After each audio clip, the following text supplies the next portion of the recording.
जब आज सुदामा जी की धर्म पत्नी ने कहा हमारा तुम्हारा जीवन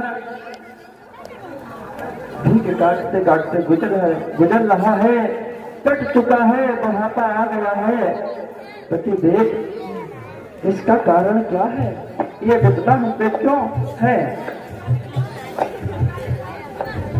तो सुदामा जी बोले क्या बताएं। तो बोले पत्नी सुदामा जी की तुम क्या बताओगे, हमने किसी से सुना है कि आपने एक बार श्री कृष्ण से चोरी की थी, उसी का ये पाप आपके लिए लगा है। उन्हें श्राप दिया या नहीं दिया, लेकिन जो चोरी मित्र गुरु से करता है उसे स्वयं श्राप लग जाता है। इसलिए मेरा कहना है आप द्वारका चले जाओ, आपके मित्र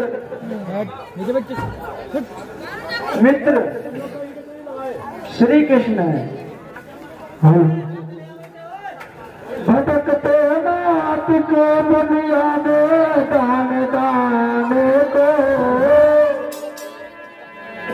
भटकते नाथ को दुनिया में दान दाने को, कृष्ण के नहीं जाते हो दुख मिटाने को।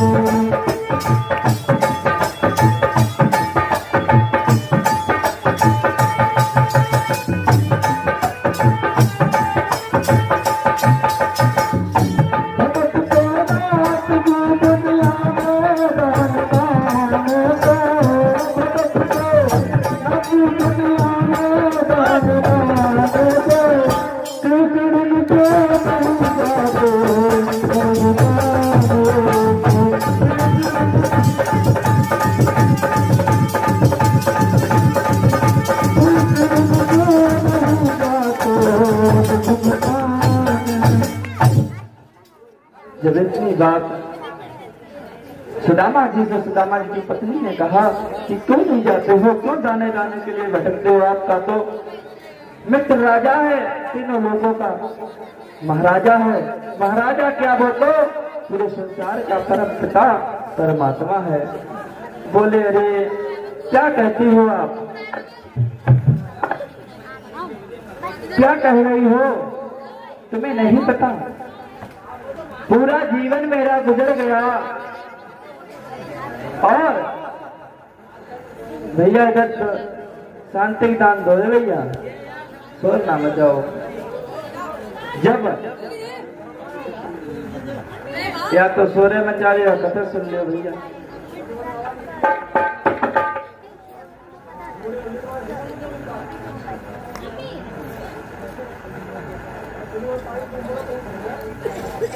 तो कहा कि मेरा पूरा जीवन बीत गया, अब क्यों जाऊं सुदामा के। सुदामा जी बोले क्यों जाए भगवान के पास, थोड़ा जीवन और बचा है, ये भी कट जाएगा। लेकिन धर्म पत्नी ने कहा अरे चले जाओ, हम तुम बूढ़े हो गए हो, जीवन काट लिया, लेकिन हमारे ये बच्चे कैसे जीवन काटेंगे। तो सुदामा जी ने आज अपनी धर्म पत्नी की बात सुनी और कुछ समझ में आ गई। बोले तो जाएं कैसे। तो आज सुदामा जी की धर्म पत्नी कहीं मोहल्ले में गई और कहीं से थोड़े चावल लेके आई हैं और सुदामा जी के लिए एक पोटली में बांध दिए। बांधने के बाद सुदामा जी ने वही बगल में दबाए और पहुंच जाते हैं। जब आज द्वारकापुरी के लिए सूद लगाते हैं, लेकिन थक जाते हैं और एक नदी होती है, उसी के किनारे एक बहुत सुंदर वृक्ष है, वहीं पर सुदामा जी लेट जाते हैं। और कहा सुदामा जी क्या कहते लेटते हैं, थक जाते हैं, कहते हैं द्वारका नगरी अभी आई नहीं है। और क्या कहते हैं,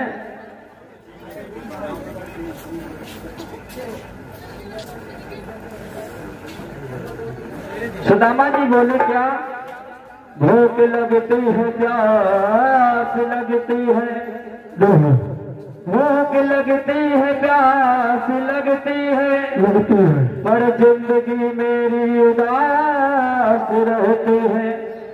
कैसे आओ तेरी द्वारका मोहन, तेरी द्वारका बहुत दूर लगती है। इतना कहकर सुदामा जी उसे वृक्ष के नीचे लेट गए और सो गए। जब सो जाते हैं तो उसके बाद में जब उन्होंने आंखा पहुंच गए, कापुरी में पहुंच गए और आंखें खोल कर उन्होंने देखा, अरे हम तो एक नदी वृक्ष के किनारे थे, द्वारकापुरी कैसे आ गया। वहीं से झांकी शुरू।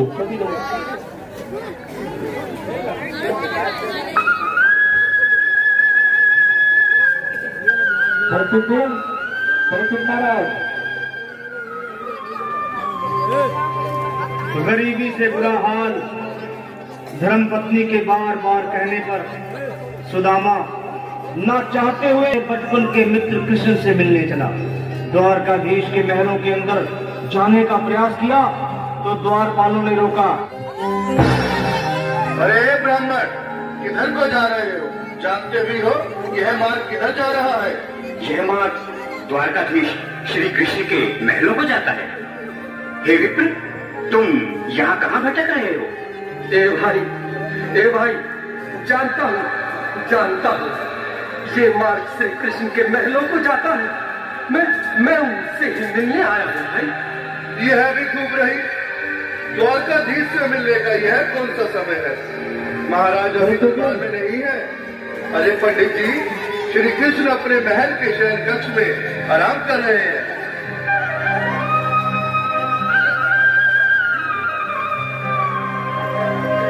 देखो देखो ये गरीबी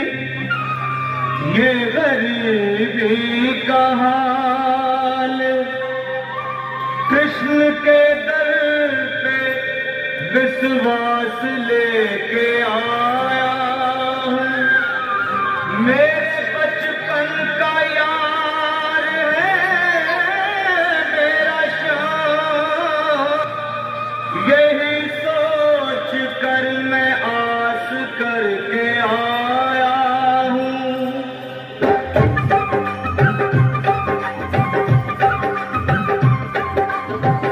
अरे द्वारपालो कन्हैया से कह दो, अरे द्वारपालो कन्हैया से कह दो के दर पे सुदामा गरीब आ गया है। दर पे सुदामा गरीब आ गया है। भटकते भटकते नहाँ से, भटकते भटकते न जाने कहाँ से तुम्हारे महल के करीब आ गया है। तुम्हारे महल के करीब आ गया है। अरे द्वारपालो कन्हैया से कह दो के दर पे सुदामा करीब आ गया है। दर पे सुदामा करीब आ गया है। भाई द्वारपाल, मुझ पर दया करो भाई।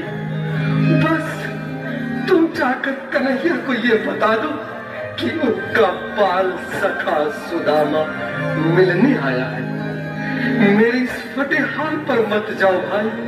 तुम बस जाकर मेरा संदेश उस कृष्ण को दे दो, उस कृष्ण को दे दो भाई। क्या हंसी सकता है? तुम ठहरे तीन निर्धन फटेहाल ब्राह्मण, तुम्हारे अंग बदहाली झलक रही है। और कहा महाराज श्री कृष्ण। क्षमा करना पंडित जी, हमें अपने प्राणों से हाथ नहीं धोने जो तुम्हारा यह संदेश द्वारकाधीश तक पहुंचाए।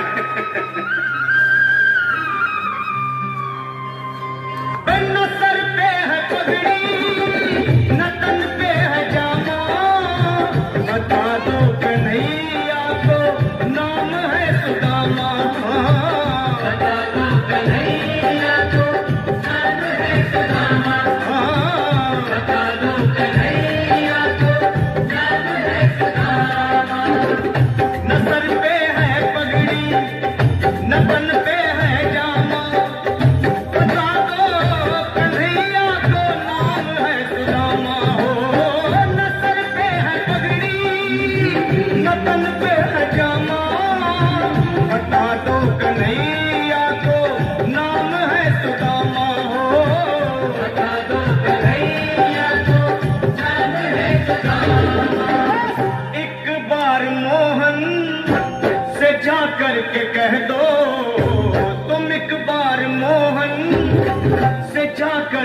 कह दो कि मिलने सखावत नसीब आ गया है।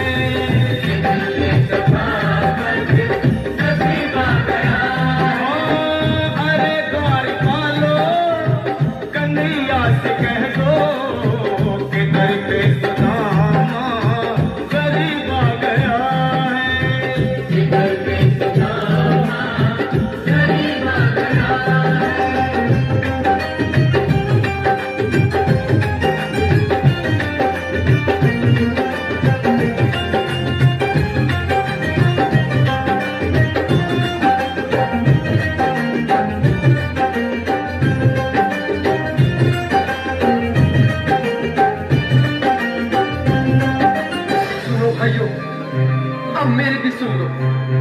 जब तक मेरा संदेश उस द्वारकाधीश तक नहीं पहुंचाते तब तक मैं यहीं बैठा हूं, चाहे मेरे भूख प्यास से प्राण ही क्यों न चले जाए।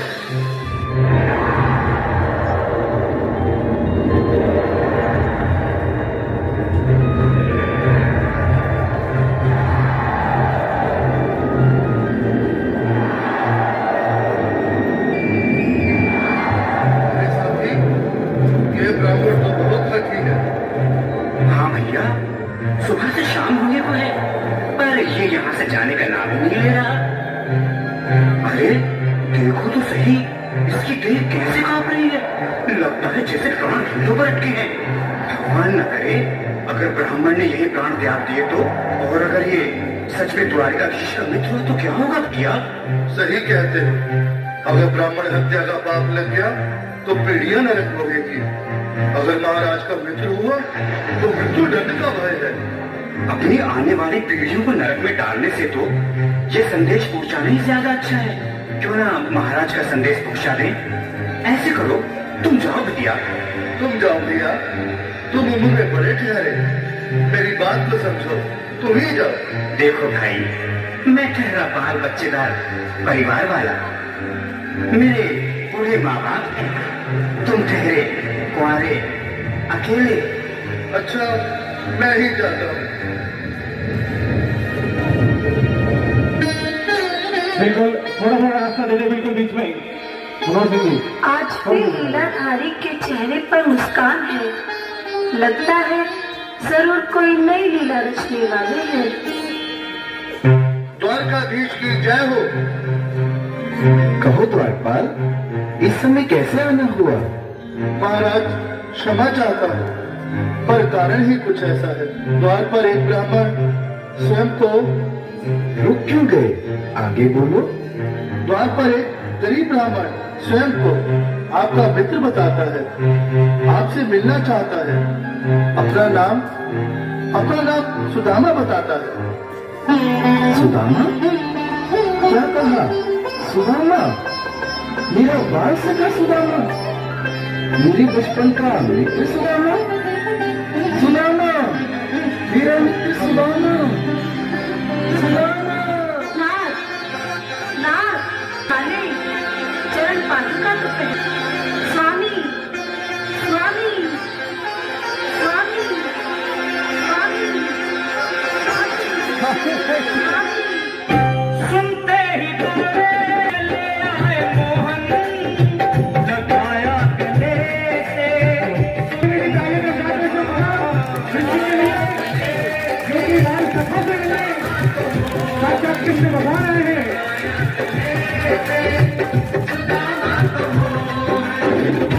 सुनते ही दौड़े चले आए मोहन, लगाया गले से सुदामा को मोहन।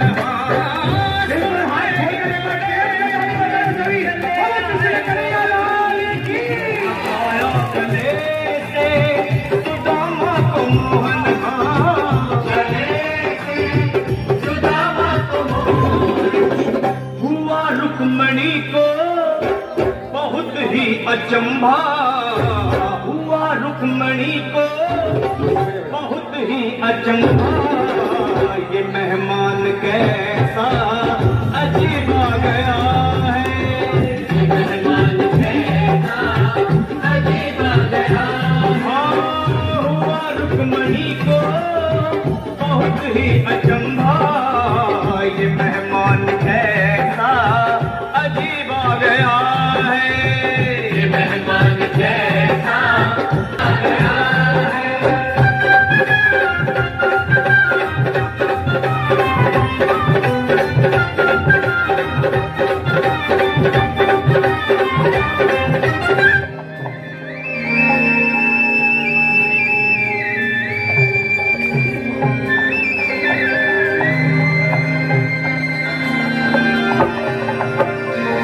सुदामा आओ, चले आओ, इस महल को अपना ही समझो।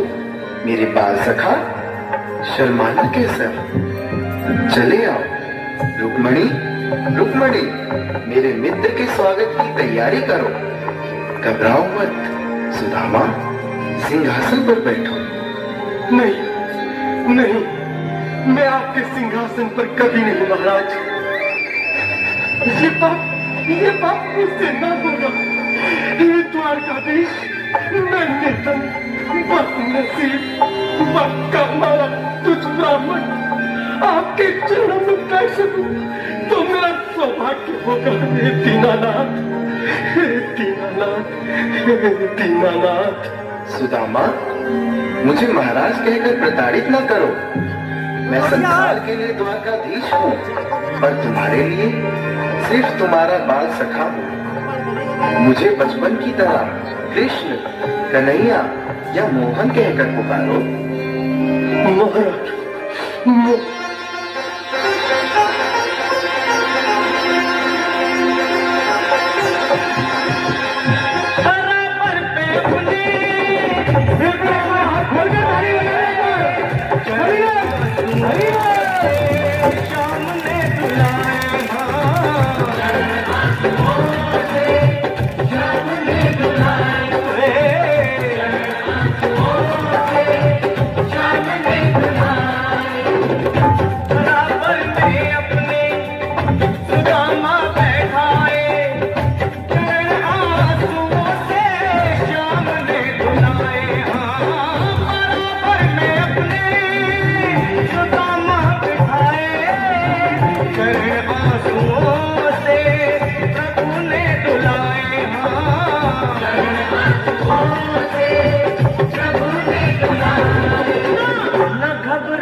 समा तेरे करीब आ गया है, खुशी का समा तेरे करीब आ गया है।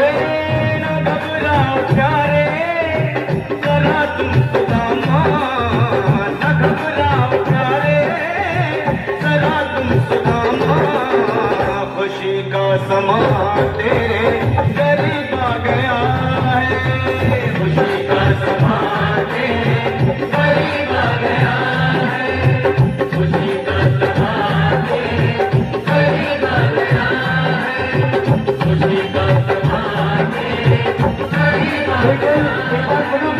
आ गया है।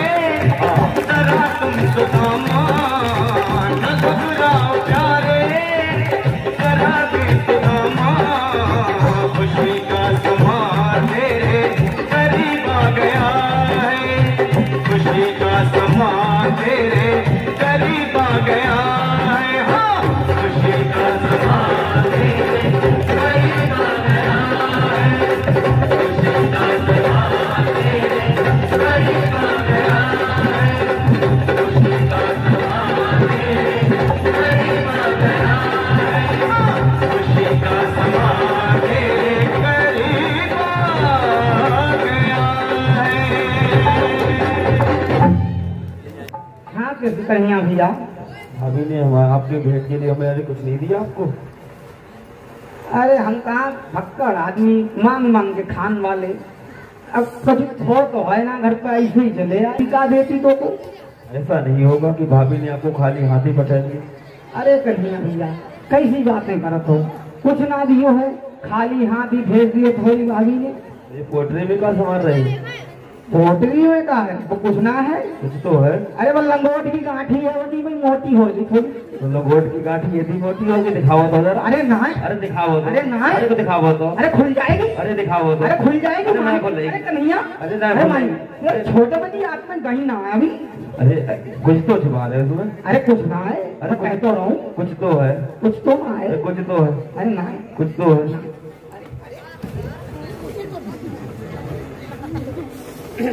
भैया तुम मानो ना है, तेरी झील झपट की चोरी करने की आदत है ना, डकैती जाऊंगी बगई ना आवे। तो फिर ये क्या छुपा रहे हैं कुछ? अरे भैया तेरी भाभी ने थोड़े कंदुल लेके आई थी मांग के पड़ोस से उधार, सोई भेजे हैं, कहा अपने देवर को दे दियो, सोई लेके आए हैं। अब तू कहा यार राजसी उसमें रहने और राज ठाट में देख कितने तेरे सैनिक लगे होंगे, तेरी प्रजा है तेरी, इनके सामने दिखाते हुए तेरे सुदामा भैया बेइज्जती ना हो।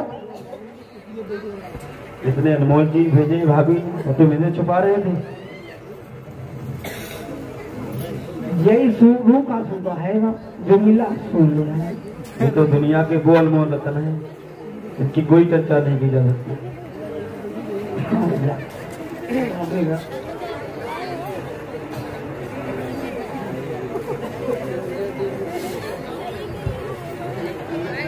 और घर में भाभी के बच्चे सब ठीक है? अरे सब कुशल मंगल है तेरी कृपा से कन्हैया। ठीक है तो ऐसा ही होगा, अब से ऐसा ही होगा।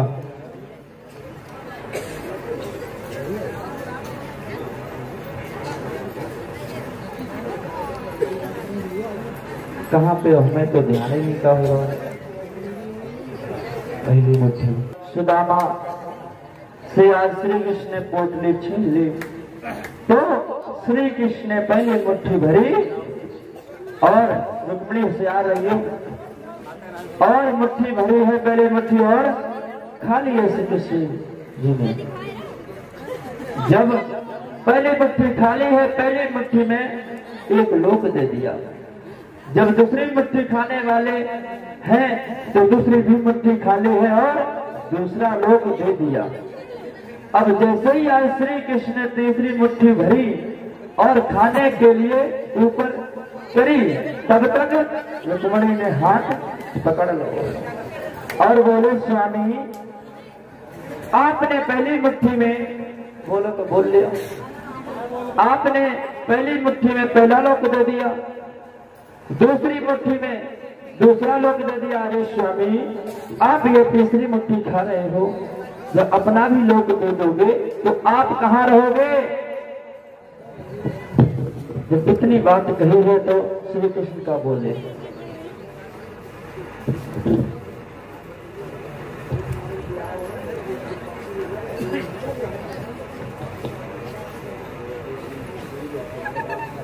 अरे लला कोई जल्दी कर लो यहाँ से तैयार। ये 3 लोग क्या मैं सुदामा पे तो सारी अपनी जिंदगी बात भैया बैठी रहो भैया, जिसमें एक गोरी वाली भैया दिखाया जाए। मैं तो ये चाहता हूँ हम सुदामा हो जाए और सुदामा हमारे अंदर आ जाए।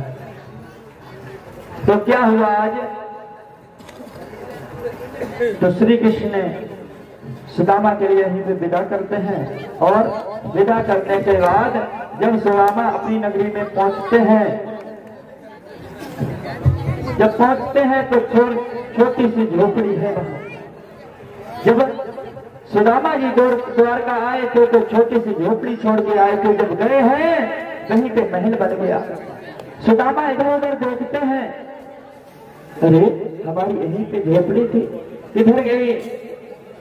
तो वो महल छोड़ के जब चलने लगे दूसरी गली की तरफ तब तक ऊपर से आवाज आई, अरे देख आप आ गए। तो आज सुदामा ने पहचाना नहीं और सुदामा जी की धर्म पत्नी आई हैं और उनके लिए ऊपर ले गए। तो आज सुदामा जी उस महल में गए हैं, देखा है अरे हमारी धर्म पत्नी बहुत सुंदर साड़ी बच्चे पोशाक पहने हुए हैं।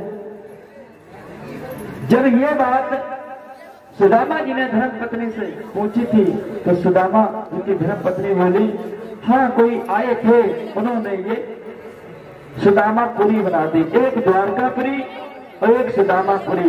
जब श्री कृष्ण के पास से आए हैं तो श्री कृष्ण की कृपा से सुदामापुरी उस गांव का नाम हो गया। उसी गांव में सुदामा जी राज्य करने लगे। लेकिन सुदामा ने अपनी धर्म पत्नी से कहा कि देखो मैं भगवान का अनंग भक्त हूँ, प्रेमी भी हूँ, इसलिए आप लोग यहाँ रहो, हम नहीं रह सकते। इतना कहकर सुदामा जंगल की तरफ चले जाते। बोलिए गोविंद भगवान की जय, सच्चे दरबार की जय।